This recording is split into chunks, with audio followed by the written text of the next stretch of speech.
25 అంటేనే గుర్తుండిపోయే సంవత్సరంగా ఉంది. ఇప్పుడు రాబోయే మరి ఒక నెల ఇంకంతే ఒక మాసం అనొచ్చు. ఒక మాసంలో మనకి 2026 సంవత్సరం రాబోతుంది. ఈ నెక్స్ట్ ఇయర్ అయినా అంటే మంచిగా ఉండబోతుందా? సో మనం మంచి చెడుల గురించి లేకపోతే పాజిటివ్నెస్ గురించి మాట్లాడడానికి లేము. శాస్త్రం ఏం చెప్పిందో అది తెలుసుకోవాలంటే 2026 పరాభవనామ సంవత్సరము అంటే అవమానంతో కూడినటువంటి సంవత్సరము అని, అవమానంతో కూడిన ఓటమి కలిగించే సంవత్సరం అని మనకు శాస్త్రం చెప్తా ఉంది. శాస్త్రంలో కూడా అదే రాసినారు. సో నేను నా సొంత కవిత్వం చెప్పొద్దు కాబట్టి పరాభవనామ సంవత్సరం అంటే జాగ్రత్తగా ఉండాల్సినటువంటి సంవత్సరం నేను 2025లో చెప్పాను. 25 + 100 26, 26 + 100 27, 27 + 100 28 నెగిటివ్ పెరుగుతూ ఉంటుంది మనకు. అంటే 25లో ఇంత నెగిటివ్ ఇట్లా ఇట్లా పెరుగుతూ 26 సంవత్సరము ఇప్పుడు ఉన్నటువంటి నెగిటివ్కి ఇంకో 100% యాడ్ అవుతుంది.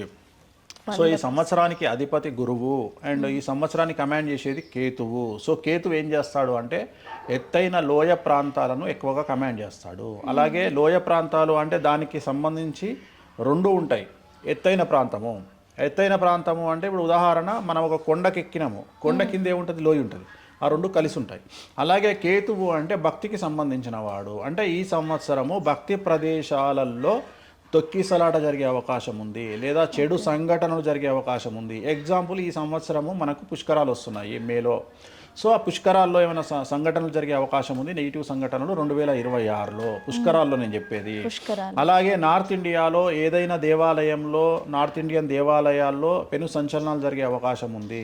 అది మన శ్రీకాకుళంలో జరిగినట్టు ఏదైనా సంఘటన జరిగే అవకాశం ఉంది. దాని ద్వారా ప్రాణ నష్టం, జన నష్టము లేదా ఆస్తి నష్టం జరిగేటువంటి అవకాశం ఉంది.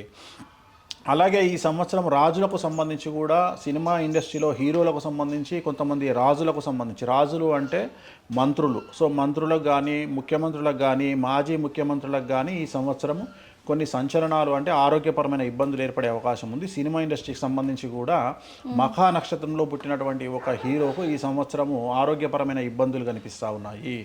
అలాగే ఈ సంవత్సరము భార్యాభర్తలుగా సంసారం చేస్తున్నటువంటి ఒక హీరోయిన్ జాతకంలో కావచ్చు, హీరో జాతకంలో కావచ్చు సంచలనాలు ఉంటాయి వ్యక్తిగతమైన అంశంలో.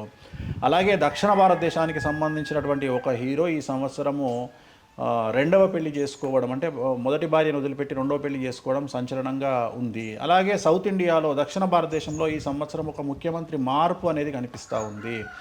సో ఆ ముఖ్యమంత్రి మార్పు చాలా సంచలనంగా ఉండబోతా ఉంది. అంటే ఒక ముఖ్యమంత్రి ప్లేస్లో ఇంకో ముఖ్యమంత్రి వస్తారు. ఇప్పుడు ఉన్నటువంటి దక్షిణ భారతదేశంలో ఒక ముఖ్యమంత్రి ప్లేస్లో ఇంకో ముఖ్యమంత్రి వస్తారు.